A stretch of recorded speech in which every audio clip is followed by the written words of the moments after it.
कृष्णाय वासुदेवाय हरये परमात्मने प्रणतक्लेशनाशाय गोविंदाय नमो नमः। भन्नुहोस् भागवत भगवान को, श्री सद्गुरुदेव भगवान को, श्री वेदव्यास भगवान को, श्री शुकदेव जी महाराज को, राष्ट्रदेव पशुपतिनाथ को, वृंदावन बिहारी लाल को जय जय श्री राधे श्याम। अखिल कोटि ब्रह्मांड नायक कारण करुणा वरुणालय निवृत्त निकुंज विहारी रास रासेश्वर भगवान श्रीहरि श्रीकृष्ण को साक्षात वाङ्मय प्रतिमूर्ति श्रीमद् भागवत महापुराण जसको सायंकालीन स्वाध्याय कक्षा विशेषमा हामी सदा झैं समुपस्थित भइसकेका छौं। हामी प्रतिदिन सायंकालीन स्वाध्याय कक्षाका माध्यमबाट भगवान श्रीकृष्णका अक्षर विग्रह भागवत बाणीहरूको सेवन गर्ने प्रयत्न गरिरहेका। प्रतिदिन चाहिँ हामी द्वितीय स्कन्धको सप्तम अध्यायमा छौं। यो सप्तम अध्यायमा विशेषतः भगवान ब्रह्माले नारदजीलाई भगवानका अवतारका कथाहरू संक्षिप्त रूपमा वर्णन गरेर सुनाउँदै हुनु। पूर्व प्रसङ्गमा हामीले 16औं श्लोकसम्मका बाणीहरूलाई सरसर्ती हेरेका छौं। 16औं श्लोकसम्म भगवानले विभिन्न अवतार धारण गरेर देवताहरूको रक्षा गर्नुभएको छ। त्यस्तै भक्तको रक्षा गर्नुभएको छ। भक्त प्रह्लादको रक्षाका निमित्त भगवानले नृसिंह अवतार धारण गर्नु। त्यस्तै भक्त गजराजका रक्षाका निमित्त उद्धारका निमित्त भगवानले हरि अवतार धारण गर्नुभयो। त्यस्तै गरेर समुद्र मन्थनको बेलामा जब मन्द्राचल पर्वत क्षीर सागरमा दब्न लागे त्यतिखेर भगवानले कच्छप अवतारलाई धारण गर्नु। अनि मत्स्य अवतार धारण गरेर भगवानले मन्मन्त्राधिपतिलाई पनि दर्शन दिनुभएको छ। त्यस्तै वेदको रक्षा गर्नुभएको छ। औषधीय तत्त्वहरूको रक्षा पनि गर्नुभएको छ। त्यस्तै हयग्रीव अवतार धारण गरेर भगवानले वेदको रक्षा गर्नुभएका यस्ता बाणीहरूलाई हामीले सुनेका छौँ। अब अगाडि ब्रह्माले नारदलाई भगवानका के कस्ता अवतारका कथाहरू संक्षेपमा वर्णन गरेर सुनाउनुहुन्छ। आउनुहोस् 17 श्लोकबाट अगाडि हेरौँ। ज्यायान् गुणैरवरजोऽप्यदितेषु तानां लोकान् विचक्रमैमान् यदथाधियज्ञः क्ष्मां वामनेन जगृहे त्रिपदच्छलेन याच्यारिते पथिचरन् प्रभुभिर्न चाल्यः। अदितेः सुतानाम्, अदिति माताका पुत्रहरू आदित्यादि देवी देवताहरूमा सबैभन्दा अवरज कान्छा भए तापनि साना भए तापनि गुणहरूमा चाहिँ के हुनुहुन्छ भगवान वामन? ज्यायान, श्रेष्ठ हुनुहुन्छ, श्रेष्ठ गुण सम्पन्न हुनुहुन्छ यस्ता।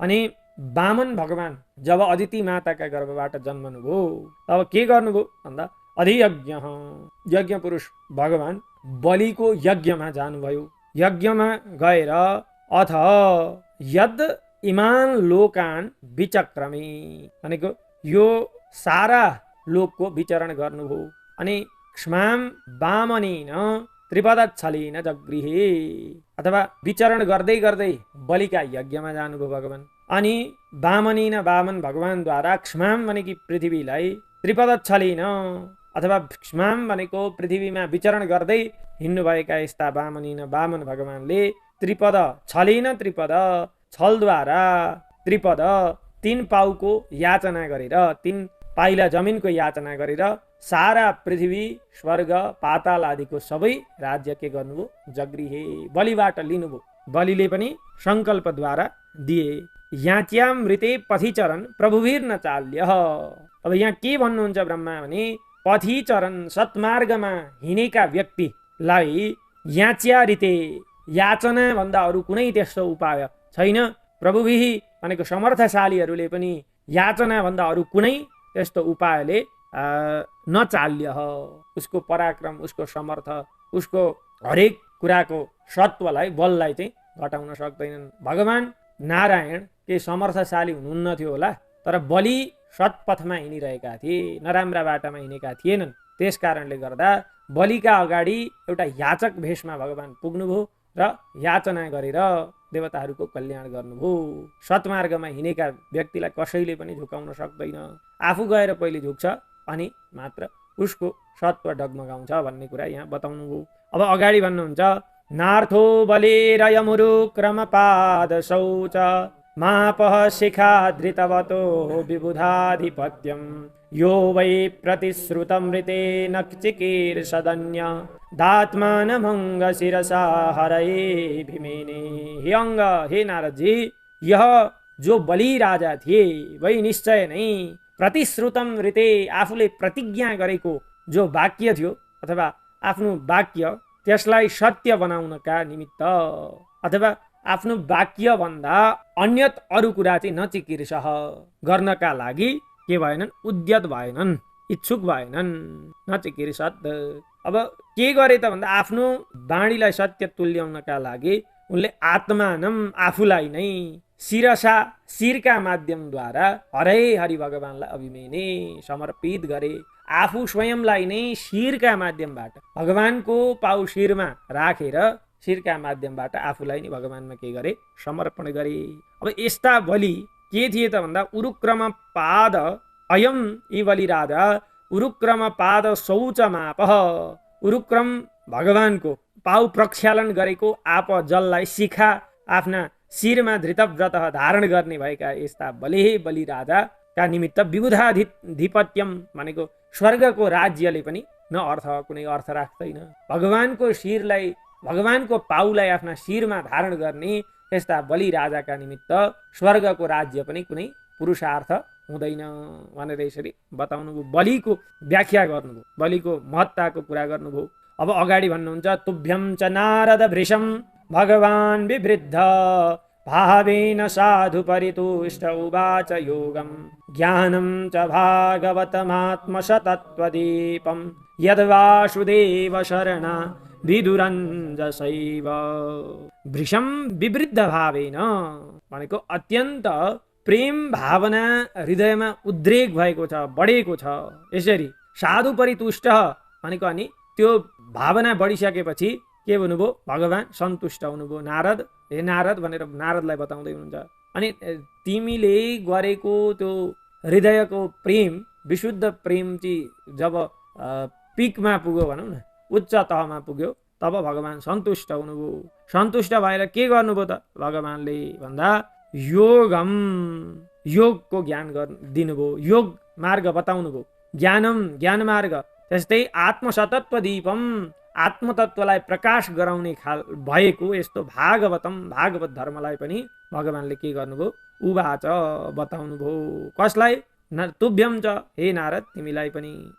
कसले बताउनुभयो भन्दा भगवान हंसावतार भगवानले बताउनुभयो। हंसोपाख्यान, हामी एकादश स्कन्धमा हंसोपाख्यानको कथा श्रवण गर्न पाउँछौँ। हंसावतार भगवानले दिव्य ज्ञान दिनुभएको छ नारदजीलाई। यहाँ नारदजीलाई भन्दै हुनुहुन्छ, तपाईलाई हंसावतार भगवानले ज्ञान प्रदान गर्नुभयो, भागवत धर्म बताउनुभयो, योगको मार्ग बताउनुभयो। भनेपछि यद वासुदेव शरण विदुरञ्जसैव, जो ज्ञान, जो योग, जो भागवत धर्म छ त्यसलाई चाहिँ यद, जो वासुदेव शरण, भगवान वासुदेव श्रीकृष्णका चरण कमलका अनुयायी भक्तहरू छन्, तिनीहरूले चाहिँ अञ्जसा एव सहज तरिकाले नै के गर्दछन् त, विदु जान्दछन्। यस्तो मार्ग, भागवत धर्मको मार्गलाई चाहिँ कसले बताउनुभयो, हंसावतार भगवानले बताउनुभयो भनेर भन्नुभयो। चक्रम च दीक्ष्वहितं दशसु स्वतेजो मन्वन्तरेषु मनुवंशधरो बिभर्ति दुष्टेषु राजसुदमं व्यदधात् स्वकीर्ति सत्ये त्रिपृष्ठ उशतिं प्रथयं चरित्रैः। अब यहाँ बताउनुहुन्छ, मन्वन्तरेषु, विभिन्न मन्वन्तरहरूमा, धेरै मन्वन्तरमा मनुवंशधर, मनु स्वरूपमा अवतरित भएर भगवानले के गर्नुहुन्छ भन्दा दशसु दिक्षु, दशै दिशामा चक्रम, चक्रवत भगवानको सुदर्शन चक्र जस्तो अमोघ छ त्यस्तै गरेर स्वतेज आफ्नो तेजलाई चाहिँ अभिहतम भनेको निष्कण्टक रूपमा फैलाउनुहुन्छ, दशै दिशामा फैलाउनुहुन्छ। अथवा अभिहितम विवर्ती, निष्कण्टक रूपमा फैलाएर रहनुहुन्छ। विभिन्न मन्वन्तरमा भगवान मनुका रूपमा अवतरित भएर आफ्नो तेज जसरी सुदर्शन चक्रले अमोघ तरिकाले पृथ्वीमा फैलाउँछन् त्यस्तै गरेर आफ्नो चक्रवर्तीत्वलाई फैलाएर रहनुहुन्छ भनेर बताउनुभयो।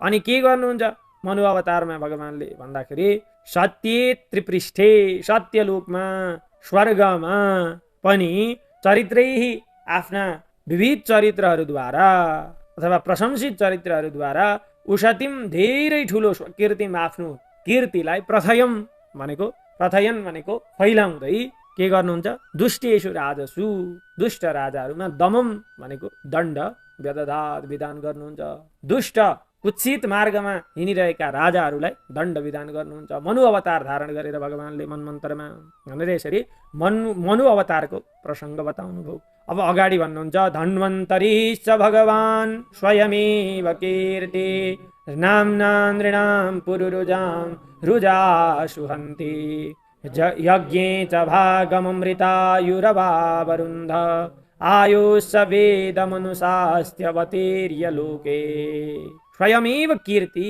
भनेको स्वनाम धन्य हुनुभएका यस्ता भगवान धन्वन्तरी छ भगवान धन्वन्तरी अवतार ग्रहण गरेर के गर्नुहुन्छ भन्दा नामना आफ्नो नामद्वारा नै पुरुरुजाम नृणाम ठुलो रोगलाई प्राप्त गरेका मनुष्यहरूको रुज रोगलाई चाहिँ आशु चाँडै नै अन्ति नाश गरिदिनुहुन्छ धन्वन्तरी भगवानको नाम मात्रले ठुला ठुला रोगहरू के हुन्छन् नष्ट भएर जान्छन् यसरी धन्वन्तरी अवतार धारण गरेर भगवानले रोगीहरूको रोगलाई नाश गरिदिनुहुन्छ केवल शारीरिक रोग होइन भवरोगलाई पनि भगवानले नाश गरिदिनुहुन्छ अनि यज्ञमा कस्तो यज्ञमा भनेको अमृत वितरण गर्ने यज्ञमा समुद्र मन्थन भयो अमृत उत्पत्ति भयो अमृत उत्पत्ति हुँदाखेरि स्वयं अमृतको घडा हातमा लिएर धन्वन्तरी भगवान प्रकट हुनुहुन्छ अब धन्वन्तरी भगवानले नै अमृतको बाँडफाँड गर्नुहुन्छ भनेर यहाँ भन्दै हुनुहुन्छ यज्ञ च अमृतायु यज्ञमा अमृत प्रदान गरेर आयुलाई पनि अमृत स्वरूप तुल्याउनुहुन्छ अनि वेद मनुशास्ति आयुश्च वेद भनेको आयुर्वेदको पनि के गर्नुहुन्छ प्रवर्तन गर्नुहुन्छ आयुर्वेदको प्रवर्तन गर्नुहुन्छ लोके अवतीर्य संसारमा अवतरित भएर लोके अवतीर्य आयुश्च वेदम आयुर्वेदको पनि के गर्नुहुन्छ भगवान धन्वन्तरीले अनुशास्ति प्रवर्तन गर्नुहुन्छ अब अगाडि भन्नुहुन्छ क्षेत्रम क्षयाय विधिनोपभृतं महात्मा ब्रह्मध्रुगुज्जित पथम नरकार्तिलिप्सु उद्धन्त्य साववनिकण्टकमूग्रवीर्य स्त्री सप्तकृत्व उरुधार परश्वधेन ब्रह्मध्रुग भनेको ब्राह्मण द्रोही अथवा वेदद्रोही उज्जित पथम भनेको आफ्नो सत्मार्गलाई त्यागेका अथवा मार्गबाट विचलित भएका यस्ता नरकार्ति लिप्सु नरकको यातनाका अधिकारी भएका यस्ता क्षेत्रम अथवा विधिना उपभृतम अब भाग्यवश पृथ्वीको राज्यको सबैभन्दा ठुलो अधिकार प्राप्त गरेर राज्य सत्ताको भोग गरिराखेका यस्ता विधिना उपभृतम त्यस्ता क्षेत्रम दुष्ट क्षत्रियहरूको क्षयाय नाश गर्नका निमित्त के गर्नुहुन्छ भन्दा उग्रवीर्य ठुलो पराक्रमले युक्त हुनुभएका अझ कस्ता राजा भन्ने कुरामा यहाँ भन्दै हुनुहुन्छ अवनिकण्टकम पृथ्वीका काँडा स्वरूप भएका क्षत्रियहरूको नाश गर्नका निमित्त पराक्रमले युक्त हुनुभएका असौ महात्मा यी भगवान परशुराम राम अवतारको यहाँ वर्णन गर्नुभयो के गर्नुहुन्छ परशुराम भगवानले अवतार धारण गरेर भन्दाखेरि ती दुष्ट क्षत्रिय राजाहरूलाई उरुधार परश्वदेन तीक्ष्ण धार भएको आफ्नो परशु वञ्चरोद्वारा त्रिसप्तकृत्व 3 चोटि 7 भनेको 7 21 चोटि पृथ्वीको परिक्रमा गरेर ती सबै दुष्ट क्षत्रिय राजाहरूलाई के गर्नुहुन्छ उद्धन्ति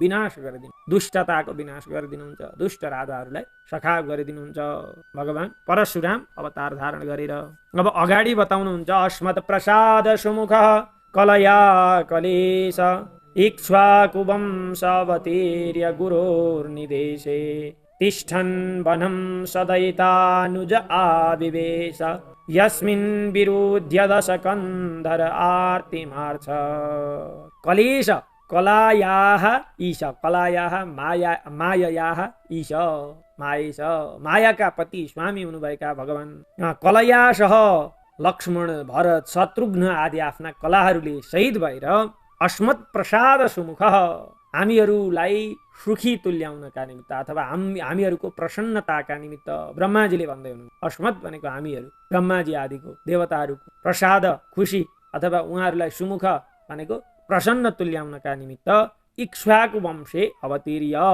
इक्ष्वाकु वंशमा रघुवंशमा भगवान राघवेन्द्रका रूपमा प्रकट हुनुहुन्छ, राम भगवानको अवतार हुन्छ।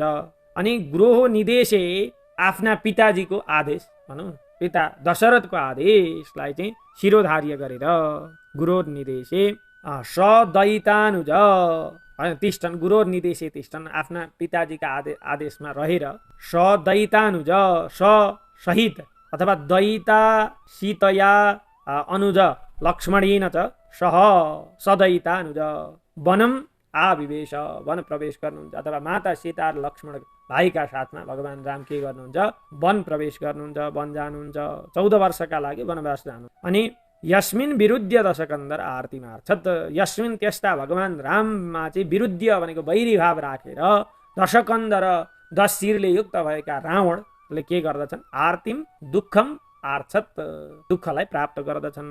अब अगाडि भन्नुहुन्छ यस्मा अदादुदधिरूढ भयाङ्ग बेपो मार्गम सपद्य रिपुरम हरवद दिदक्ष्यो दूरे श्रुरेन्मथितरोष सुषोण दृष्ट्या तातप्यमानमकरो रगनक्रचक्रः। हरवद भगवान शङ्कर तुल्य, जतिखेर त्रिपुरासुरलाई दहन गर्नका निमित्त अथवा त्रिपुरासुरलाई नष्ट गर्नका लागि त्रिपुरासुरका 3 पुरहरूलाई नष्ट गर्नका निमित्त भगवान शङ्कर उद्यत हुनुहुन्थ्यो भनौँ न। त्यस्तै गरेर अरिपुरम, अरि रावणम तस्य पुरम, त्यसको पुर भनेको के, लङ्का, लङ्कालाई चाहिँ सपदी चाँडै नै दिदक्ष डढाउने इच्छाले, विनाश गरिदिने इच्छाले यस्ता भगवान राम जानुहुन्छ। बाटामा समुद्र पर्छ, समुद्रका नजिक पुग्न आँट्नु भएको हुन्छ, टाढाबाट समुद्रले देख्छन् भगवानको त्यो क्रोधाग्निले युक्त भएको स्वरूप। दूरे टाढाबाटै श्रुरिन मथित रोष सुषोण दृष्ट्या, श्रुरित भनेको आफ्नी प्रियतमा पत्नी माता सीता लाई चाहिँ हरेर लगेको रावणसँगको रोष क्रोधले गर्दाखेरि चाहिँ सुषोण दृष्ट्या भनेका राता राता आँखा भएका छन् भगवानका। यस्ता भगवानको त्यो स्वरूपलाई देखेर तातप्यमान मकरोरग नक्र चक्र, जलजन्तुहरू चाहिँ के भए, तप्त भए भनेको भित्रभित्रै डराउन लागे। तातप्यमान, मकर भनेका गोही, उरग भनेका सर्प, नक्र चक्र भनेका जलजन्तुहरू, विभिन्न माछा आदि जलका जन्तुहरू चाहिँ के गर्न लागे, डराएर काम्न लागे, तप्तायमान भए। त्यो भइसकेपछि अब समुद्र के भयो भन्दा समुद्र पनि उदधि रुढ भयाङ्ग बेपह, उदधि भनेका समुद्र, रुढ भयाङ्ग, अब उनमा पनि के भयो त, समुद्रमा पनि भयको आरूढ भयो, डरायो, डराइसकिसकेपछि अङ्ग बेपह समुद्र काम्न लागे। अनि के गरे, यसमै त्यस जुन भगवान रामलाई मार्ग चाहिँ के गरे, दिए, मार्गम अदात, मार्ग दिँदा भए। भगवान राम जब लङ्कातिर जानका लागि भनेर समुद्रका तटमा प्रस्थान गर्नुभएको थियो, त्यतिखेर समुद्रले पनि डराएर के गरे भन्दाखेरि भगवानलाई मार्ग प्रशस्त गरेका थिए भन्ने यहाँ भयो। अब अर्को श्लोकमा ब्रह्माजी के भन्नुहुन्छ त भन्दा, वक्षस्थल स्परश रुग्ण महेन्द्र बाह दन्तैर्विडम्बित ककुब्जुषूढहासं सद्यो शुभे सह विनेष्यति दार हरतोर विस्फोर्जितैर्धनुषौ चरतो दिसैन्ये। वक्षस्थल स्पर्श रुग्ण महेन्द्र बाह दन्तैर्विडम्बित ककुब्जुषूढहासं। रावणको पराक्रम कस्तो थियो र त्यस्ता पराक्रमशाली रावणलाई भगवानले कसरी नाश गर्नुभयो भन्ने कुरो यहाँ बताउँदै हुनुहुन्छ। वक्षस्थल स्पर्श, जब इन्द्रको ऐरावत हात्ती आफ्नो दाराद्वारा चाहिँ रावणलाई भेदन गर्छु भनेर दौडिएर आउँछ, त्यतिखेर त्यो ऐरावत हात्तीको दारा चाहिँ रावणका छातीमा ठोकिन्छ।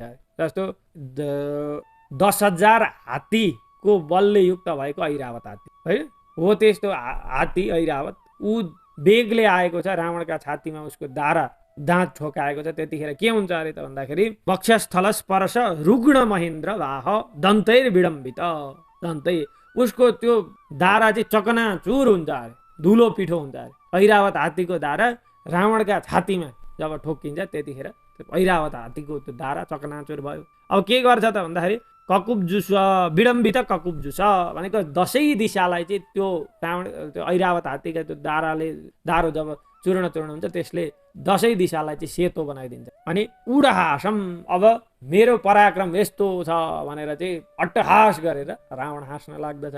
अनि यसरी अट्टहास गरेको गर्वले अत्यन्त मदोन्मत्त भएको त्यो रावण दारहर्तु भनेको आफ्नी पत्नीको हरण गर्नेवाला त्यस्ता रावणलाई चाहिँ सैन्यका बीचमा उच्चरतः विचरण गरिरहेको त्यो अवस्थामा भगवानले के गर्नुहुन्छ भन्दा विस्फुर्जितै धनुष भनेको धनुषमा टङ्कार गरेर के गरिदिनुहुन्छ भन्दा सद्य शीघ्र नै अशुभिसह विनेष्यति, प्राणले सहित रावणको त्यो शरीरलाई नै के गरिदिनुहुन्छ भगवानले समाप्त गरिदिनुहुन्छ अथवा रावणको वध गरिदिनुहुन्छ। हामीहरूले 25औं श्लोकसम्म भगवान रामका संक्षिप्त चरित्रहरूलाई ब्रह्माजीले नारदजीलाई जो प्रसङ्ग सुनाउनु भएको छ त्यो श्रवण गर्यौं। अब भोलिको प्रसङ्गमा कृष्ण बलरामका कथाहरूलाई संक्षेपमा अगाडि बढाउनुहुन्छ भगवान ब्रह्माले, त्यो अवश्य पनि हेर्नेछौँ। आजको सायङ्कालीन स्वाध्याय कक्षा यही भगवानका श्री चरणमा विराम गर्दछु। कृष्णाय वासुदेवाय हरये परमात्मने प्रणत क्लेशनाशाय गोविन्दाय नमो नमः। भागवत भगवानको